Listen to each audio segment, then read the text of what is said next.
What's going on, everybody? Welcome once again to Alex McCarthy's Wrestling Daily right here on Wrestle2. Thank you so much again for joining us. Once again, it's Louis by my side, the young protege, the young prodigy of WrestleTalk, and of course, my tag team partner tomorrow night as well on Quizzle Mania. Louis, how are you doing, mate? I hope you've been hitting all damn day. Yeah, I've been good. I didn't need to hear the Mac and Fart thing, which was interesting. The Mac and Fart, you could see as soon as you said it. I woke up, I was like, hey, was that intentional? But it wasn't intentional. No, it definitely wasn't. It was quite funny, though. But no, I'm good. I've enjoyed Raw last night. I actually watched it this morning. But yeah, pretty good. Looking forward to chatting with you all and getting into some not some hot takes, we don't do them, into some ultra chats.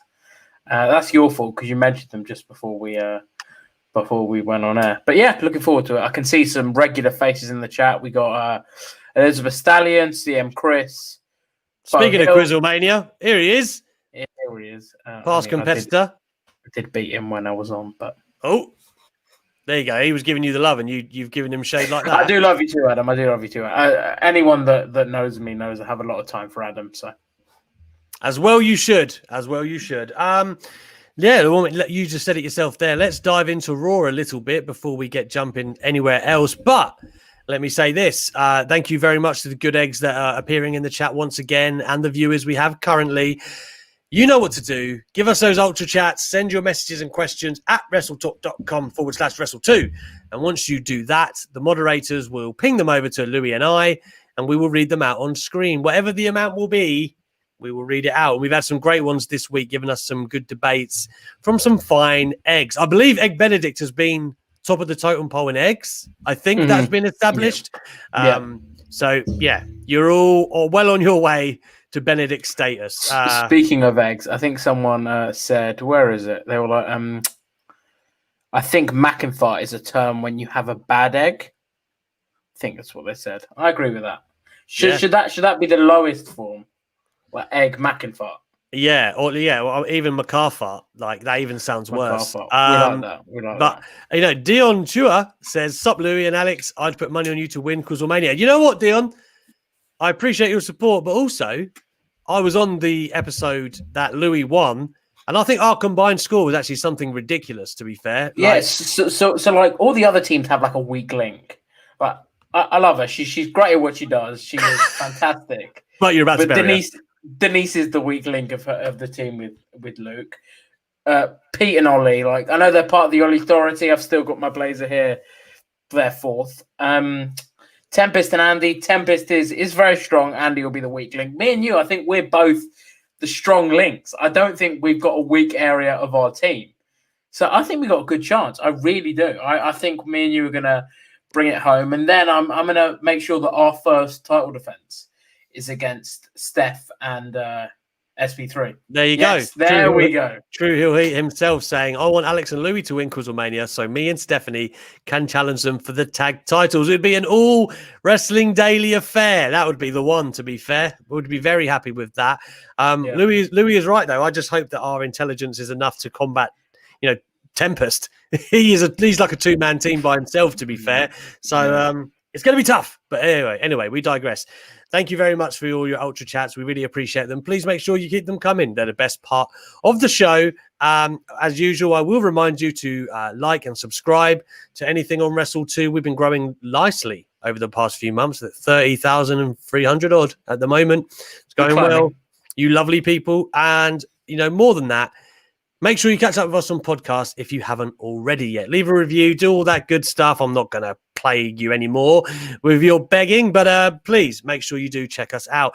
Let's get into Raw from last night, and I'm going to lead us into our first bit of news, Louis, that we're going to discuss. Now, Dave Meltzer has got other ideas for the title match at TLC, but we know next week it's going to be Riddle, Keith Lee, and AJ Styles competing for the chance to face Drew McIntyre in the main event at TLC for the WWE title. But Meltzer says that is not what's going to be happening. Who's going to be taking him on? So Braun Strowman, which doesn't make sense because he's been suspended. He has been suspended. So Meltzer said this actually before Raw, and said even after Raw he stuck with it and said although it might have been postponed to a Rumble, he was still pretty sure it was the plan for TLC. So there could be an angle next week on the show.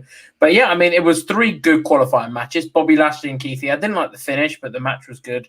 AJ and Fiend, I did like the finish. AJ and Randy, I did like the finish with the Fiend sort of interfering and Randy looking scared. And then, I mean, Riddle and Sheamus, man, like, what a match that was. It was great. And I think Sheamus has really proved over the last couple of months that he had that great match with Jeff Hardy at Backlash, great stuff with Big E. He's had great stuff with Riddle the past few weeks on Raw. I think he's really proving that he can be a really big player still for WWE. And I'm looking forward to the match with Drew. They're doing a really good job of building him up and not giving it away immediately, sort of letting that friendship bubble over. So I really like the whole sort of main event storyline. I mean, it would have been. This is basically what we wanted from like the post bit of Survivor Series with the stakes, because they kind of earned the matches, like they earned the chances. I mean, it's sort of like Randy didn't really. I mean, Bobby won his match, and he kind of made a good point. He was like, "I'm the only title holder from Raw that won his match. Like, fair play, you should earn a shot." But yeah, I liked it. It was a nice sort of. It overcame what was a crap first segment. I didn't really like the dialogue, but then the matches were good, and it sort of all led nicely to the AJ and Randy match in the main event. Yeah, the action was definitely the strongest suit, I think, for Raw this week. The opening segment, man, it was clunky and not well delivered, and it just didn't really help anybody. Braun Strowman getting upset about last but not least was a weird thing. Like, he actually repeated it back to Adam Pearce, and Adam Pearce was like, "Yeah, it's an expression, which so he's already saying you're not least, Braun." Then he still went mental about it. Was weird. They basically needed a way to get him to headbutt Adam Pearce, but didn't know how to do it, because Adam Pearce was literally going to give him the chance to explain why he should challenge for the title. So Adam Pearce hadn't even indicated that he was going to go with someone else. That could have been an out. He could have been like, oh, maybe these guys, maybe like, I know we discussed yesterday how everyone picked up a pin, which is quite a nice thing, because then no one can go like, oh, I picked up more pins than you. So maybe Adam Pearce could have indicated that someone else was going to get the shot, and then Braun flipped, because it kind of felt like they knew the end goal of wanting him to headbutt Adam Pearce, but they had to figure out how to get there. And couldn't figure it out, so it didn't really work. No, he blew his top way too quick. But on Sheamus and what you're saying about his work, it was one of them things, right? Like, at one point, people were like getting really tired of Sheamus in the main event. And then he had the great tag run with Cesaro in the bar, and then of course he was forced to go away. Now here's a hot take: in kayfabe, Sheamus is one of, if not the greatest WWE superstar of all time, because he has done everything apart from the Intercontinental title, right? Everything. He's Royal Rumble winner, Money in the Bank winner, King of the Ring. He's been world champion multiple times. He's won the tag champ multiple times. Like, he's literally done everything you could wish to do in WWE. And yet he doesn't feel like the marquee attraction that he should be. And he's a Liverpool fan. Yeah, and by the way, he came into TalkSport before the world went terrible this year, in January, I think. Yeah, before the BT Sport thing. He was great. I sat down with him for a good sort of 20 minutes, half an hour, and we really got into some stuff. Like, I think he's a great hand for WWE to have at this point, and he brings out the best in people. And that was, him and Riddle, as far as a TV match goes, like, and bringing out the strengths of them two. That's as good as you could hope for, man. Like, that literally made Riddle look the best I've seen him probably on the main roster. And Sheamus loses nothing by that. I still believe he's heading for the Drew McIntyre story come hell or high water. I'm not sure when, but if we're saying Braun is next, if we're saying that, we'll do the BSometer on that very shortly. If we're going to go with what Meltzer's saying, I'm wondering if that maybe Sheamus is the Mania. Maybe that is what it is. Rumble. I think Sheamus is Rumble and AJ's Mania, personally. Yeah, no, probably. But I mean, they're holding it off either way, is what we're saying. Listen, I love both. Right? I love Sheamus and I love Drew. It just doesn't scream Mania, but Drew and AJ. It could. if built properly, it could like have them go on a bit of like a friendship thing. It really could. The story could definitely do it. That's really Yeah. where everything lies. Like anything, like heading into the Mania last year, I thought Orton and Edge. I know Edge's return amazing, but that was the hottest story. People were most interested in Edge and Orton, and ultimately, many people weren't overly happy with what transpired. But then Backlash maybe rejuvenated that somewhat. But I do feel like, although Drew and Sheamus on paper would be better at the Rumble, if they were set on going with it at Mania, you definitely the pieces are there, right? That's what I'm saying. Yeah. I do agree with that. I just think that AJ and Drew is probably the bigger match, the better match. The match I think I like. Listen, both are going to be really good, and I think Wade Barrett has said this. He was like, the best matches, and you hit the hardest when you're in a ring with your friends because you don't worry about them getting hurt. And you can just imagine Sheamus hits hard, and Drew, if Sheamus hits him hard, Drew will hit back hard. That's going to be a hard-hitting match. I think it'd be great on a Rumble card that often struggles for like world title matches. I think AJ could be a good winner for the Rumble, actually. If I think that'd be cool. He hasn't done that. I don't know. I think that there's a lot of options going into sort of this post-draft era that we didn't really have pre-draft. Like pre-draft, it was kind of like, all right, let's look for people. We had to bring Ziggler back. We had to elevate Bobby up the card, which was good and it worked. And I know the segment was clunky, but seeing like those 5 guys in the ring, you're like, these could all challenge for the world title, and it wouldn't feel like they've had to be shoehorned in. Like it would work. They'd feel that sort of level. Maybe Riddle and Lee are starting to get there, but the others felt there. So I think it's definitely put Raw in a good place to draft, and we could be seeing some exciting matches coming up to WrestleMania, sort of into the Royal Rumble and WrestleMania in April. I think if I put it in order of who I'd like to see, like if WrestleMania was tomorrow, and you look at the landscape of Raw, then AJ Styles is the natural contender. Yeah. Like that's the biggest 2 you've got, and he's kind of a heel, although an amusing one at the moment.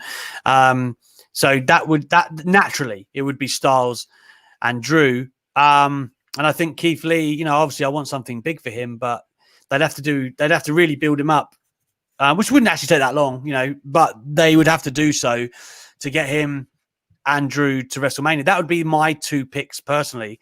If I set aside the story with Sheamus, I still think storyline wise, which has been the hallmark of Drew and his title reign, which actually kind of lends credence to Dave's report, because lest we forget, and I know we try, Dogs of War, Braun Strowman and Drew McIntyre used to be alongside each other with Dolph Ziggler, so they can obviously call back to that and how all that broke down. I wouldn't be surprised. I actually thought this was going to be the Mania 35 match before Roman's return. This is the one that I thought they were heading towards, like a big sort of match for Drew to overcome Braun. I thought that was going to be what they were going to do at WrestleMania. And I know he claymored him, but they never really settled the score, did they? For that whole it felt like they were leading to it, but it didn't get there.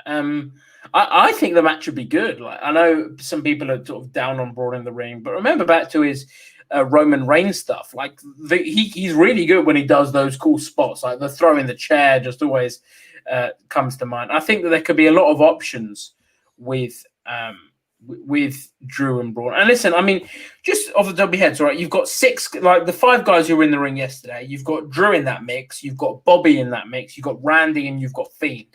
That's 9 top guys that you can hang your brand on. Like coming out of Raw, I was like, wow, I didn't realize how good of a position Raw is in with its talent. Like it's a 3-hour show, and that's always going to be a slug to get. That's their fault. Yeah, it is.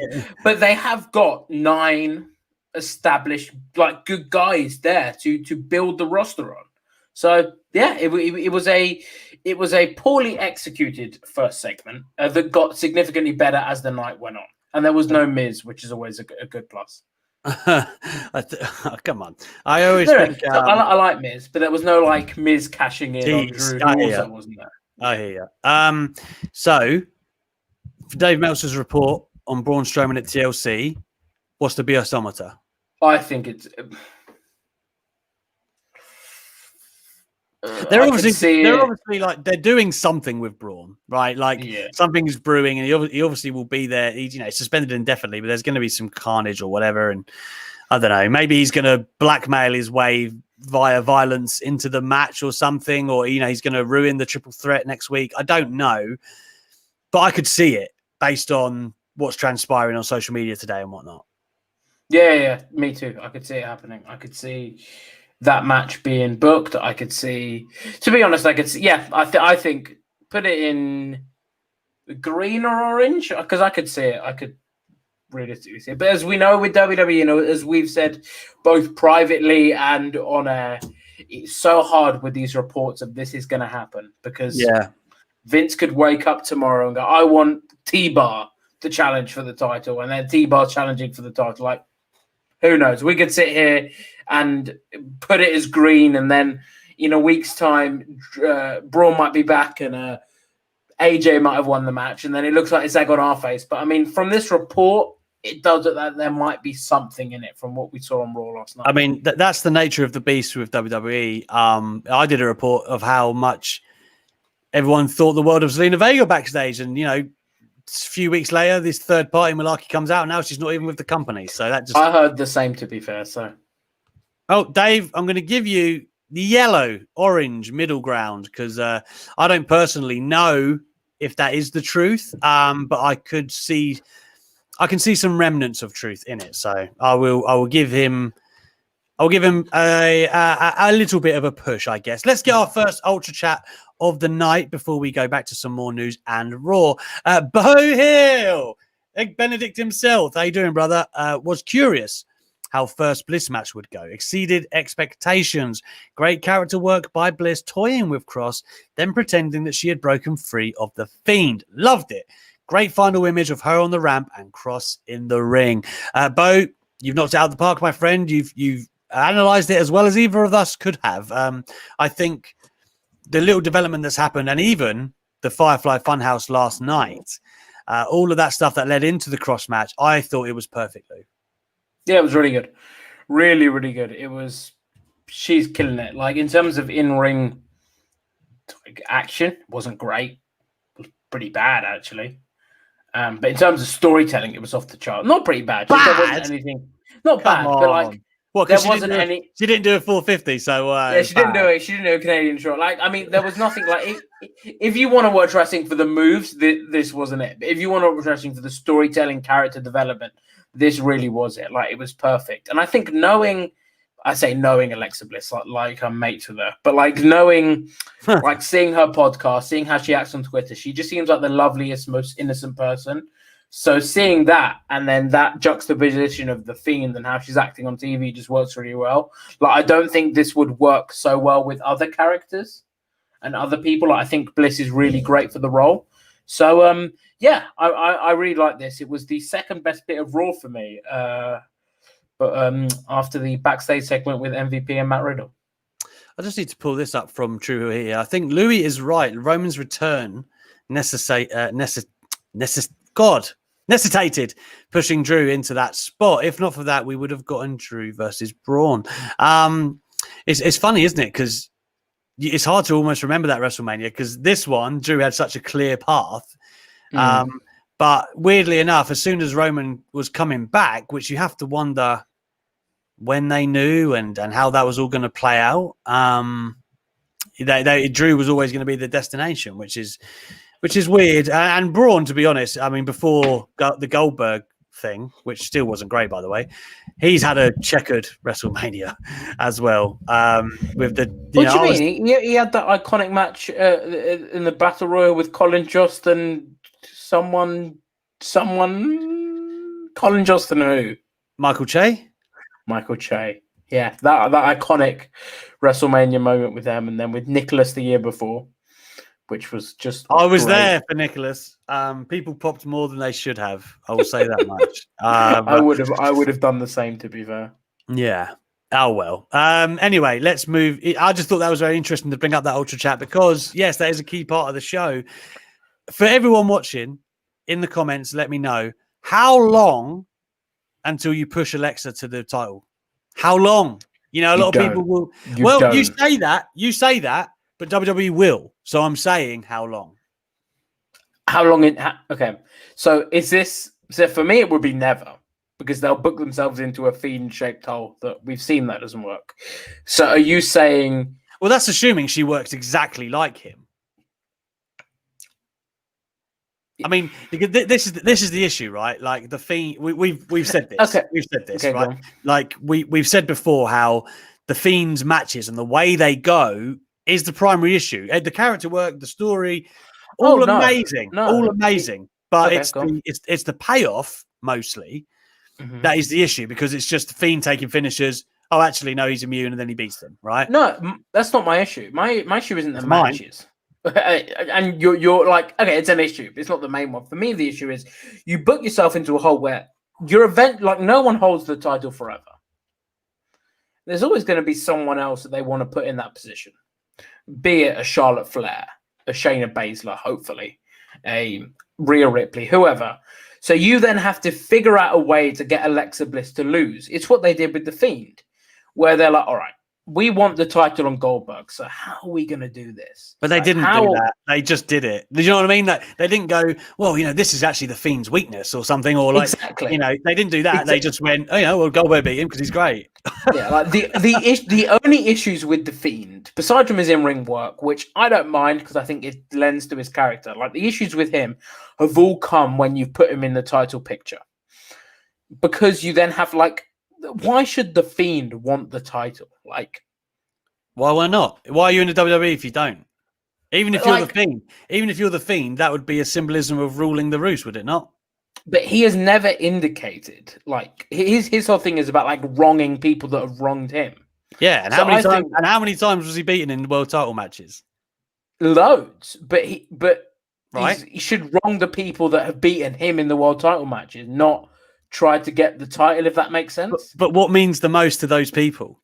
Do you understand where I'm going here, right? This is why he wants the things back, and that's why he wants to scupper things for everyone else. To be the champion just means that he sits on top of everyone else. I mean, we can literally delve deep into the Fiend and make excuses, or not excuses, but assumptions onto why he acts and what he does. But I think, like, the clearest story ever that he's got right now is the one with Orton, who ultimately did rob the title from him, lest we forget, at WrestleMania. Yeah. So there are a lot of layers to things that you have to consider. There are, and it could, like, listen. There's a lot of options. I just wouldn't put Bliss in the title picture. I think you've got other people like Shayna Baszler. I know you want that Shayna Baszler and Asuka match. Charlotte Flair when she comes back. Rhea Ripley if she gets a call up.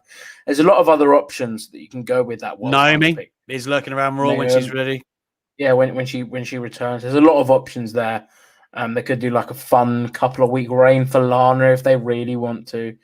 There's options. I just don't think. I think Bliss is doing enough good work with Bray Wyatt, and it's a credit to her and a credit to the Fiend. Like, so when you think of the Undertaker, like, for people, it's very rarely his title reigns that come to mind. Yeah, when they look back at he had 7 and none of them were long.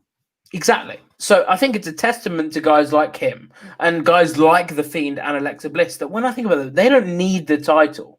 Like, the title's not going to make them. It's this story that's going to make them. It's the character work, the cool Firefly Funhouse segments, the cool special effects in their matches and their segments that are going to work. So I just don't think she needs it. I don't think Bray needs it. And I think you're then going to get to a point where you have to sacrifice the storylines to work around the title when it shouldn't work like that. Like, the story should be the main point. But I mean, this is all, I guess, a good conversation to be having because we're praising the work of Alexa Bliss, and we wouldn't be sort of having this conversation if we didn't think she was doing great work in the role she was in, and I guess deserving in any other instance. This good work does deserve a title shot. Well, that's the thing. Like, you take the character aside. At the end of the day, as Undertaker said to Steve Austin the other night, you put the title on the hot hand. Right. And arguably right now, there's no one hotter in the women's division on Raw, especially than Alexa Bliss. Like, she's infinitely hotter than Asuka or anyone else at the moment. So agreed.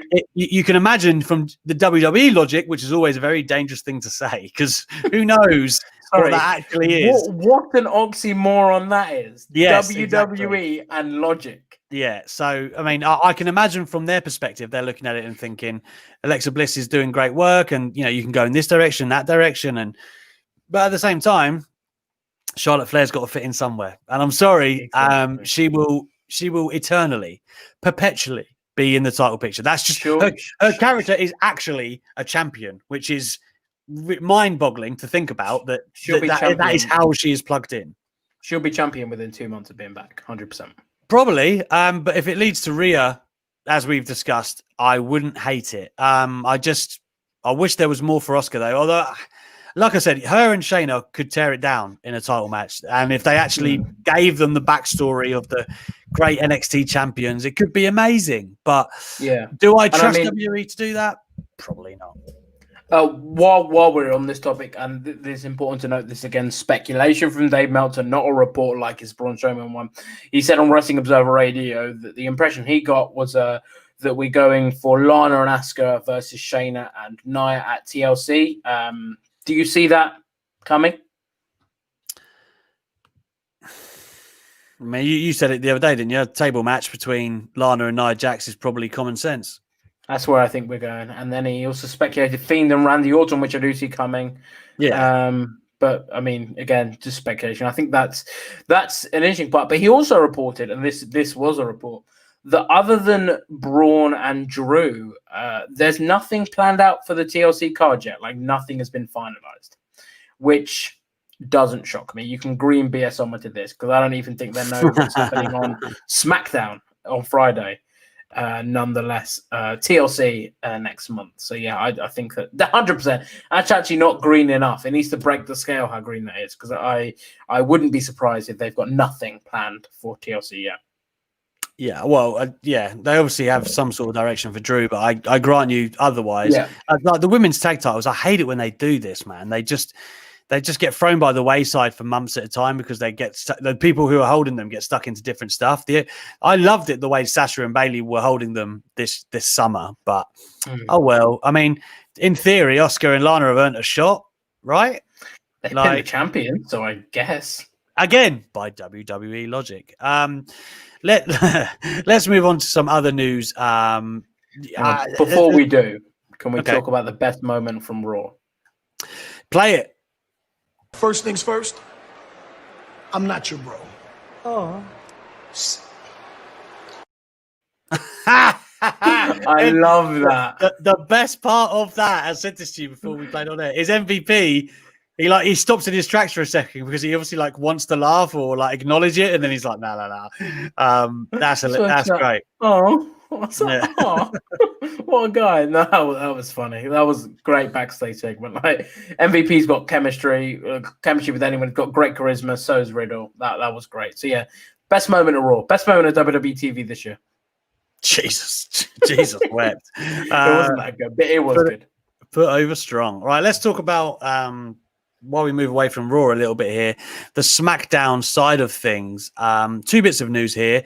One is WWE always planned for Bayley to be eliminated quickly, Lou. Yeah, so Bayley was eliminated first from the women's elimination match at Survivor Series. Some were a bit confused by that because she's probably she was the most well-protected woman in WWE along with Sasha Banks for the summer. So to have her eliminated, with all due respect, over the likes of Peyton Royce, Lacey Evans, Liv Morgan, Ruby Riott, who haven't been handled well, have great talent, but haven't been handled well, was a bit surprising.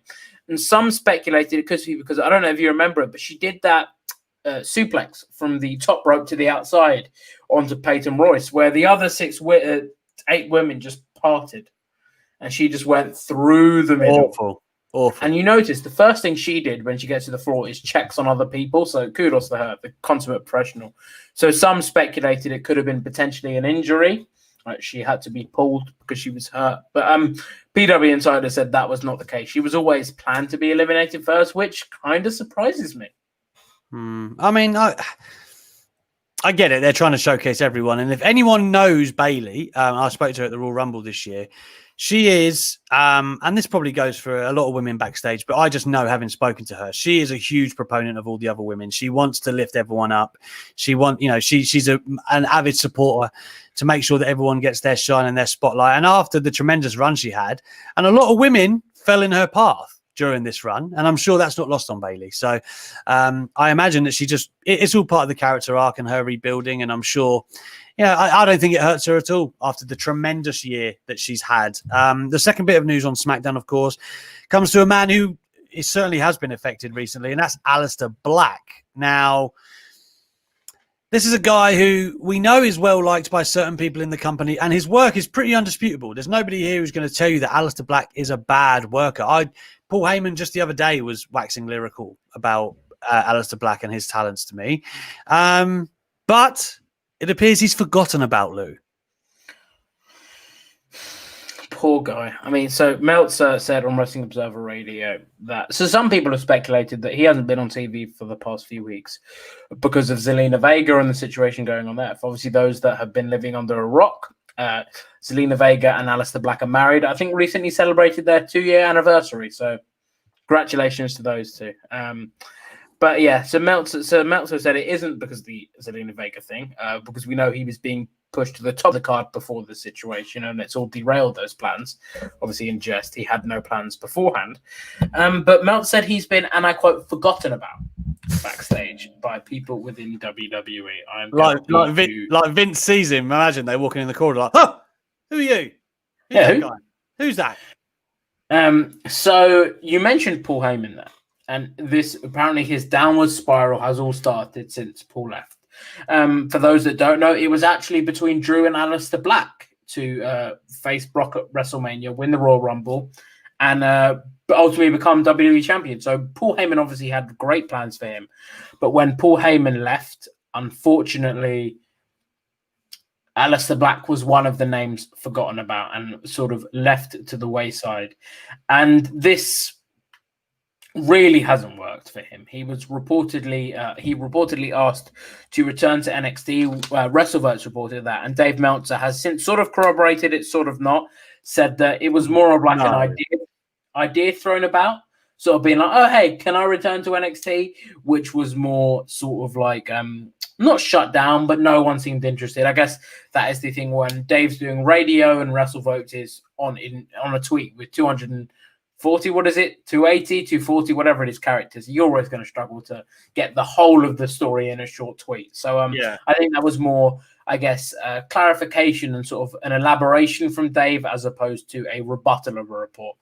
But it certainly shows that Aleister Black is looking for something different, knows that he's not being booked well. And I mean, we spoke earlier, or I did anyway, about Raw and the position Raw's in with 9 top names. Couldn't really name you 9 top names on SmackDown, and Aleister Black would be a great fit for that. I mean, like, you think about it, a feud with Seth could be great. That sort of hang on, couldn't you? You couldn't name 9 top names on SmackDown. Roman Reigns, Rey Mysterio, Seth Rollins, Big E, Kevin Owens. Who else did we got from the SmackDown team who was there on Survivor Series? I'm trying to remember. Are we talking? Are we just talking men? By the way, yeah. Right. Okay. What do you call him? Who were we just talking about? Aleister Black. I'd have him in at 9. Let's go from the beginning. Okay. Roman. Yeah. Seth. Sammy. KO. Ray. Aleister. Jey Uso. Right. The Big E. I can't even remember who was on the SmackDown team at Survivor Series. Honestly, I can't. I'm not putting King Corbin or Otis in there, and even if you even try, King Corbin, I'm going to end the stream. I know people are saying Gable in the chat, but like, listen, Gable, I'd love to be, and like Shinsuke and Cesaro, I'd love them to be in that position. But currently, if you put them in a title picture against Roman Reigns, I'd be like, all right. In ring, great. Story doesn't feel like a main event feud. They have proved that they could do that. Okay, Daniel Bryan. So we're still one short. So I was right. Well, you say you're right. I think that's a stronger batch than the Raw batch.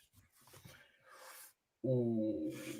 No, not all. Okay, let's go through the Raw. So like what? Drew, Sheamus, Riddle, Lashley, Lee, Fiend, Styles, Strowman.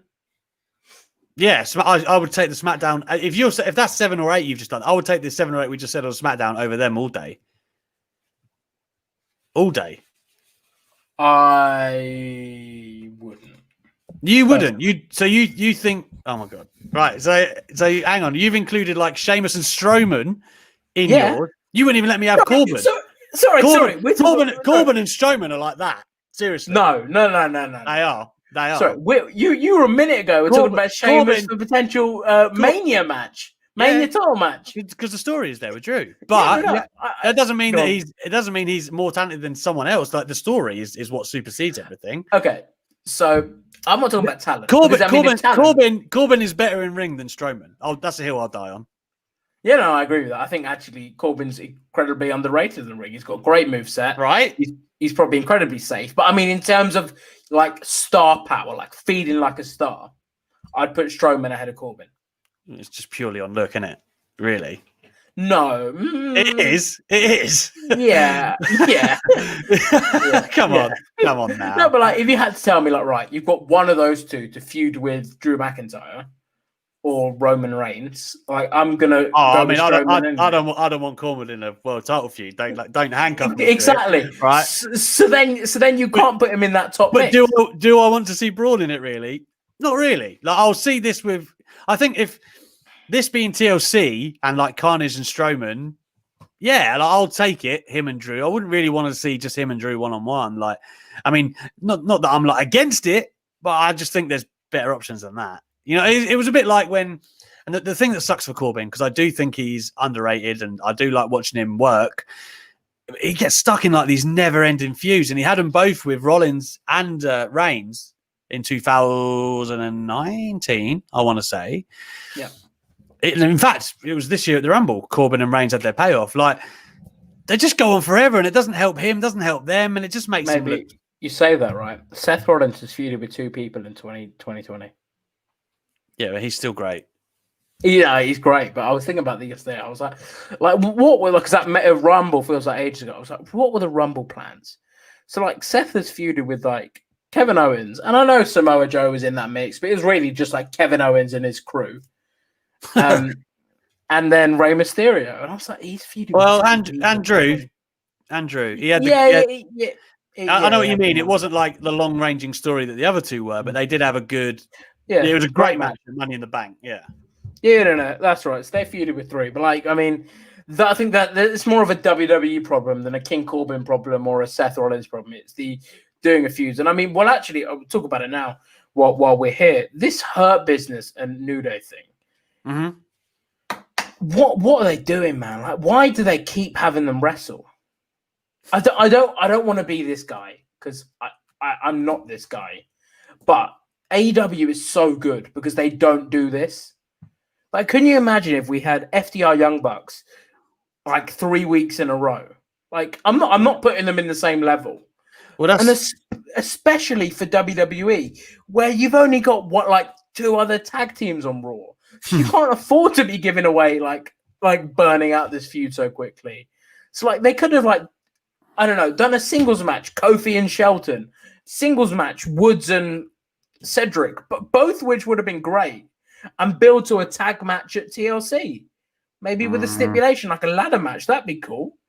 But no, we have to have this match every single week, and the in-ring action is good, like really good. But I don't want to see it so often. I think that's bored of it. That's what WWE do, man. They do it to death in most feuds. And yeah, even the Young Bucks said to me on Monday that although they will revisit FTR down the line, they want to let it breathe and they want to make, they want you to want it to come back. Do you know what I mean? So I feel like for WWE, they have a terrible habit, certainly with a brand split, of like running through the same matches, the same variables time and time again on TV. Like, don't get me started on some of the pairings that we've had this year. Like even like Garza and Jade and the Profits went on forever.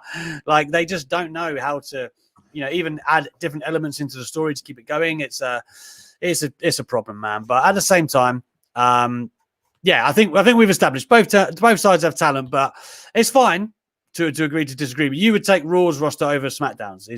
That's where we're left at, right? Men's wise. Yeah. All right. I'd go SmackDown, but there you go. So we should contact WWE, become GMs for a week and see who books the better show. Because, give Adam Pearce the week off. He's obviously got poor big bloke. bruise on the top of his head, which was some great makeup there. Brain fart. Frankfurt, exactly. Mackenfart, or whatever they call it.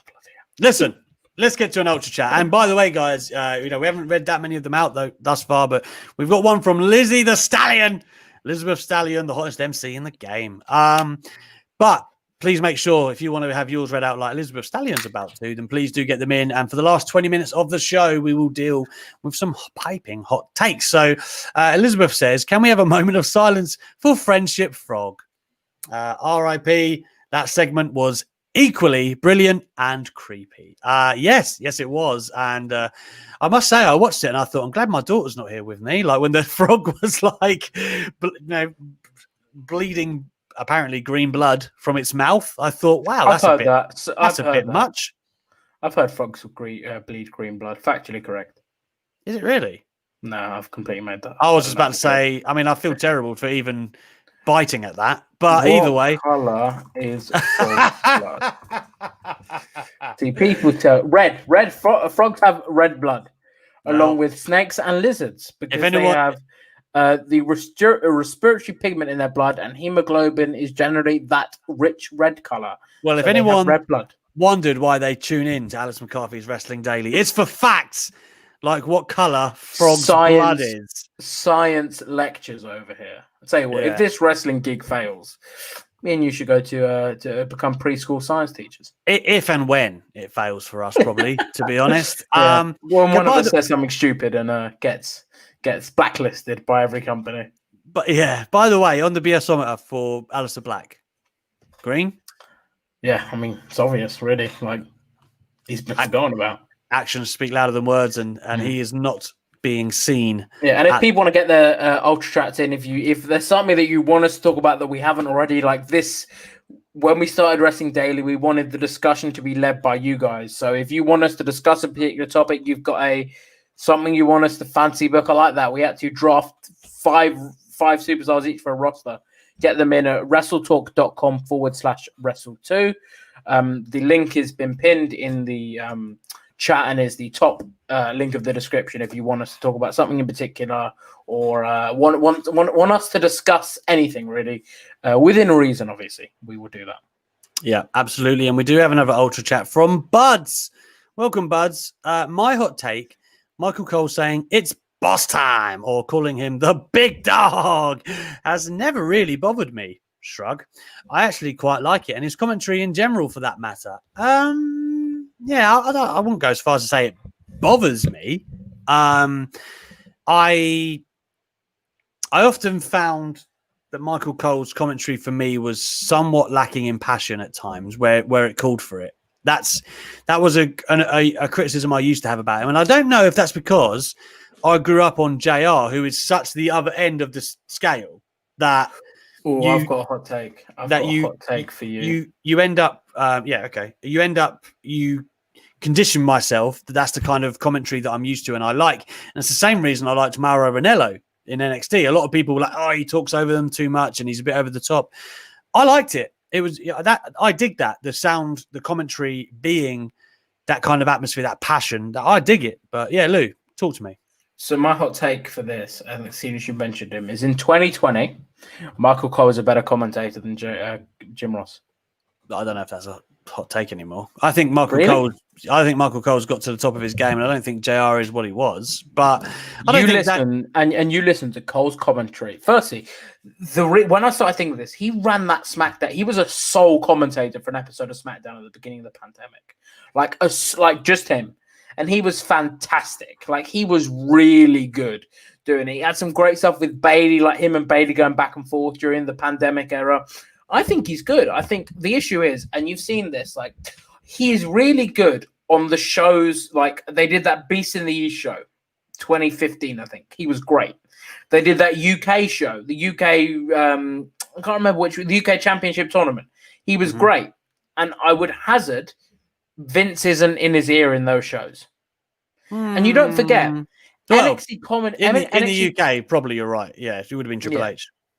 NXT commentary is thought to be fantastic with like Vic Joseph and even Wade do great stuff. You've got previously Nigel and Morrow, great stuff. Michael Cole produces those he's a commentary producer. He helps run those commentary teams. He clearly knows what he's talking about. I think he's I think he's a great commentator. I don't think he's appreciated enough. And did you see the little back and forth him and Corey Graves had at Survivor Series about when Diesel and it was like so what happened was, for those that haven't seen it, Diesel was making his way down to the ring for the Triple H for the Undertaker segment, and Cole goes, "Oh, they main evented WrestleMania 12," and Corey Graves is like, "And no, it was actually WrestleMania 11 or 13. It was specifically not 12." And they come back from like a break or something, and Corey Graves is like, "I'd like to apologize because it was WrestleMania 12." So yeah, we're looking to get Michael Cole in Quizzlemania. Clearly, the the only way to take Tempest down as the Quizzlemania champion. But Look, I've just seen Matty join the chat. So no, the hot Scott himself. Hello, mate. I listen. Michael Cole's had a ton of great calls. Somebody just made the point of Mankind's title win over The Rock. Yes, amazing. Bo Hill, good egg.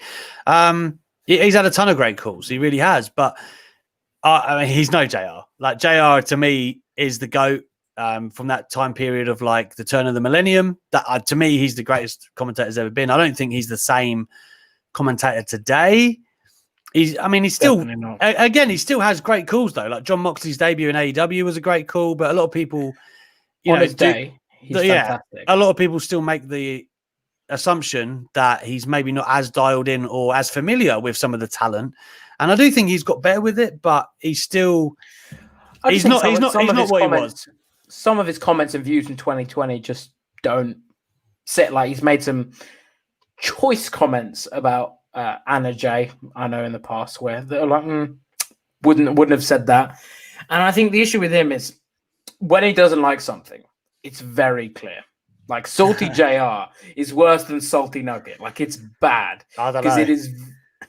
It's very clear when JR isn't interested in something, and he doesn't make any effort to try and hide that he might not like something. Because we're all fans at the end of the day. Like, he's entitled to not like a segment or a match, but he doesn't show any sort of like show that he's hiding. He's just like, yeah, didn't like that, not for me. So I think in 2020 I could probably do without JR, especially when I get why, because he is the voice of wrestling.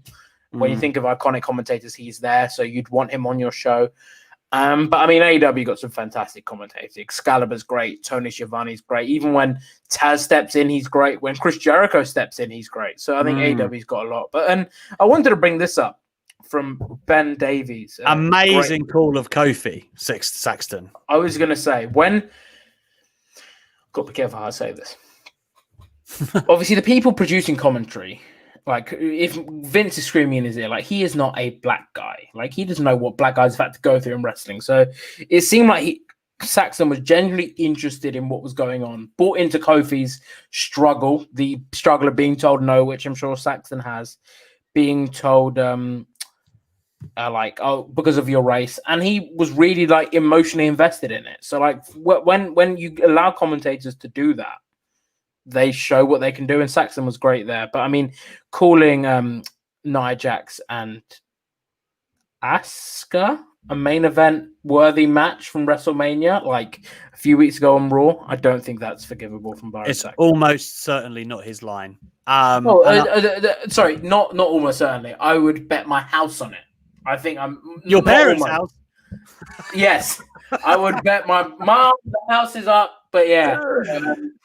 I would bet my parents' house. Yeah, I mean, anyone would want that I could put on the line for myself. So yeah, FIFA. I mean, to tie a bow on that situation, I think Michael Cole was a great Vince McMahon commentator. Like, in this day and age, he's really good at getting all the plugs and getting all the moving pieces. He's very, very good at it. I really do appreciate him. I just hold JR, Prime JR is what I should say, as the GOAT. We do have another couple of super chats here. Bacon Rasher, hey man. Quizzlemania sounds awesome for this week, and I'm backing you lads. Of course you are. Of course you are, Bacon Rasher. Good lad. Can I just say RIP and best wishes to the family of Cameron Wellington, an upcoming UK wrestler taken at 19 by COVID. Damn. I don't have you heard this? I hadn't, and the age is staggering.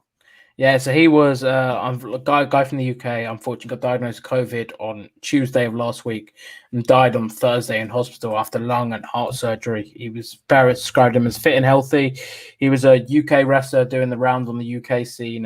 I mean, I'm not going to pretend to have heard of him before, but everyone seemed to speak highly of him on social media with thoughts coming out. And yeah, it's incredibly sad, obviously, anyone to lose their life at COVID from COVID or anything. But at the age of 19, it's just crazy. I mean, it puts it into perspective. Like, I know we joke on here that I'm young, but when I'm having to write an article about someone younger than me that's died, like that just doesn't seem right to me. So there's actually a GoFundMe page that has been set up, and I did a piece on it yesterday for WrestleTalk.com.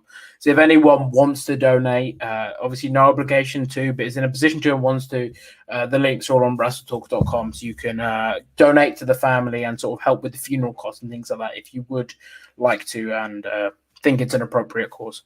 Well, let me say, everyone from here at the Wrestling Daily, best wishes to Cameron Wellington's family. We wish you all the best. I really do. Yeah. We're thinking of you at this time. The end of Bacon Rash's message says, finally, JTF, jam that flan, go on, Denise. So I assume we will see you for Quizlemania tomorrow, Bacon Rasher. George, we don't like Denise. We don't for the next 48 hours. We are a anti-Denise channel, anti-Luke channel, anti-Tempest, anti-Andy, anti-Ollie, and anti-Pete. We are a purely Wrestling Daily focused channel. We are going to bring home Quizlemania. No, the nice guys never win. I don't know if I have that much hate in my heart, but I better find it. I don't think I can be mean to Denise. I really like Denise. So. George Yamin, a good friend of the show. Good egg. How are you doing, man?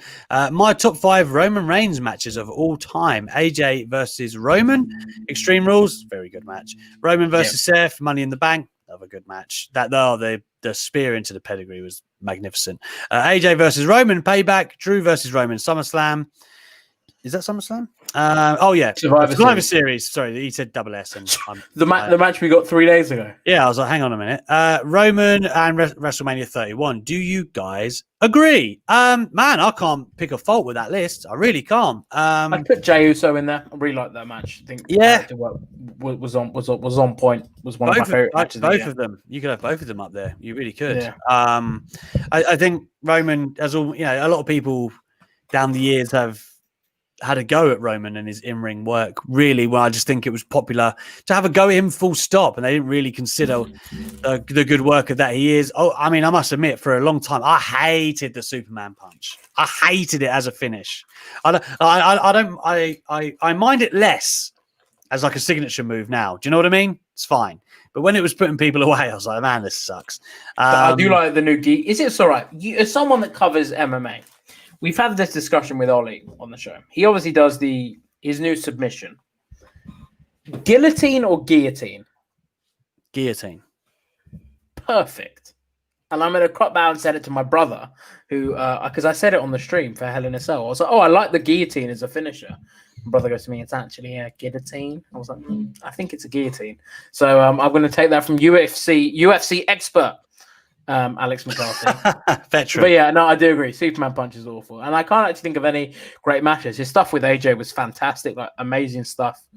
He is Roman's a great in-ring worker. He does that 2.5, like the near fall better than anyone with his he's really good at that. His selling's great.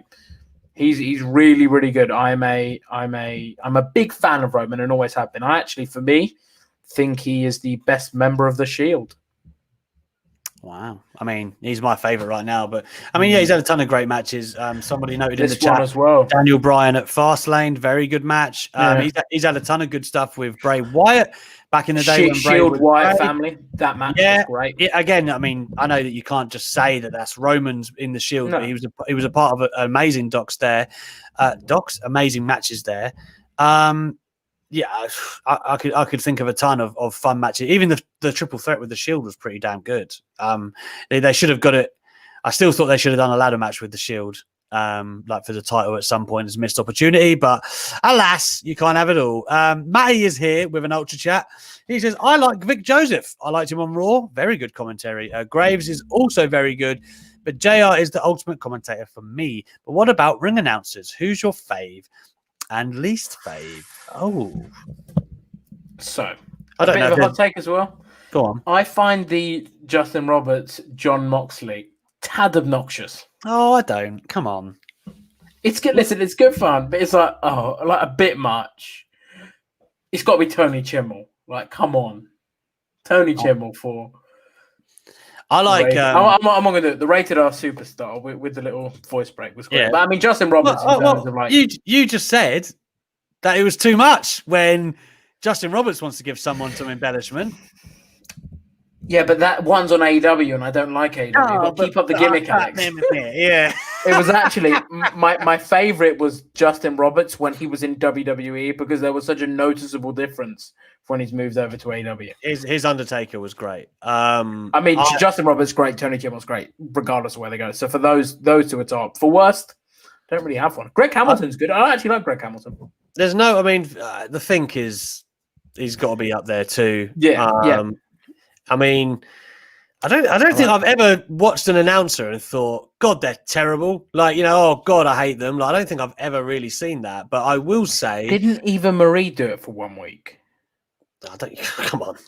I'm trying to think. I can't think of any bad ones. I do. I'm not just saying it because I spoke to her today, but Lillian Garcia is a favorite of mine, based on the era that she's in, and it actually extends beyond just her ring announcing. She wore a lot of hats in WWE, man, with like singing the national anthem amazingly. By the way, great singer, yeah. And she was amazing backstage and the bits with The Rock, and I think she was getting married to Viscera at one point. And man, I mean, I just love Lillian from that perspective. Like she did. And her podcast is up there with one of the best in like if I've ever run out of like podcasts that I would normally listen to, like out of my day today, I can always go to Lillian Garcia's podcast and have a great time listening to one of her shows. So it's totally up there.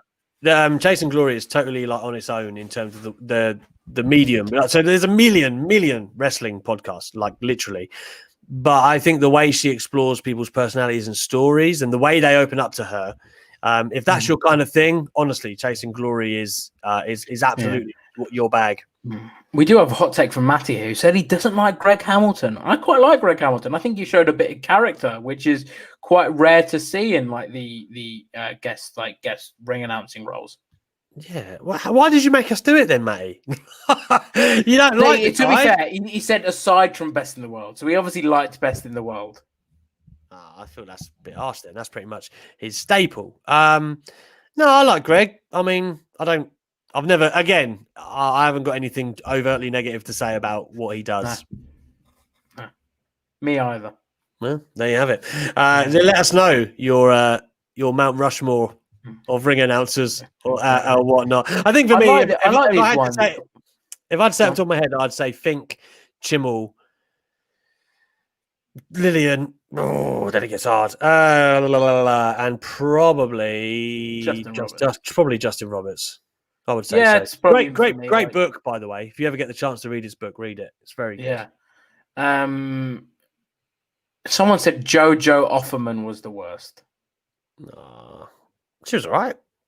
I can't really remember. Like, to be fair, and I don't want to sort of make them like not make them feel bad because they're not going to be watching this and caring, but like they should be because it's a great show. But I like they are a small part of a bigger machine, I guess. It's more that if there's a great ring announcer, I can think of great ones, but not necessarily bad ones who've done the job poorly. They just haven't added anything extra, like the Rated R Superstar, or when Fink did that, no disqualifications, or however. I'm not even going to try and attempt it. And no, don't get any ideas, Matty. Andy Shepherd's good in NXT UK. I know he's. You're just saying that because you're mates with him. Yeah, probably. But he was good though. He's really good. Like when you're at a live show, he's very good at interacting with crowd and stuff, which I know isn't probably the fundamental purpose of a ring announcer. But he's got that experience in TV, doesn't he? Because he did Blue Peter. Yeah, he did MMA though, Bellator and stuff like that as well. So he's good. I think.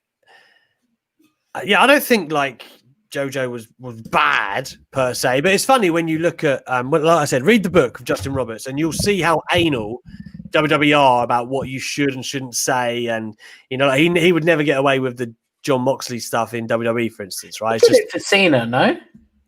But again, I think he got chastised for it. If you read the book, you'll understand. Anyway, that brings us to 9 o'clock, guys. This is our regular Tuesday. We haven't gone over. I know. I mean, mate, like we should probably finish on time for once. Listen, thank you very much, everyone, for tuning in. Once again, you've been tremendous as usual with your comments and ultra chats. We appreciate them dearly. Keep them coming to Aleister McCarthy's Wrestling Daily. Louis, of course, will be back on Friday for his third stint of the week, the hard-working pup that he is. And, of course, SB3 will be back in the building tomorrow. I'm sure he'll debate my heels off on something. He'll find something. And Steph Chase will be in the building on Thursday, giving her hot takes. That will round up the week. But, of course, Louis, tell the fine people what else is going down on Wednesday. Well, on Wednesday, I was going to say, do you want to announce what the plan is for tomorrow, that we potentially might be going in a couple of minutes earlier for Wrestling Daily? So like 1 or 2 minutes earlier, and finishing 5 minutes earlier to obviously allow you some time to jump over to Quizzlemania 23 with you and myself representing Wrestling Daily as we compete against the podcast team of Luke and Denise, the news team of Ollie and Pete, and the website team of Andy and Tempest. Come on in. Come on in. We're going right. All right. Okay. So let me guess your favorite wrestler, and if I guess this right, we're going to win. Right. Favorite wrestler of all time. Right. Mm-hmm. Got it. Got to think. Is it The Rock? Yeah. We're going to win, Luke. We're going to win. We are going to win. And that is not, I think you could ask anyone that fact and they would always be able to say it. But listen, me and Al, we got it. We're going to get off this call and start training. Not start training. We've been training for this since the beginning. All our lives, Louis. We've been doing this. We got it. Thank you very much, guys, for tuning in. And we will see you tomorrow at 8 o'clock. Bye-bye.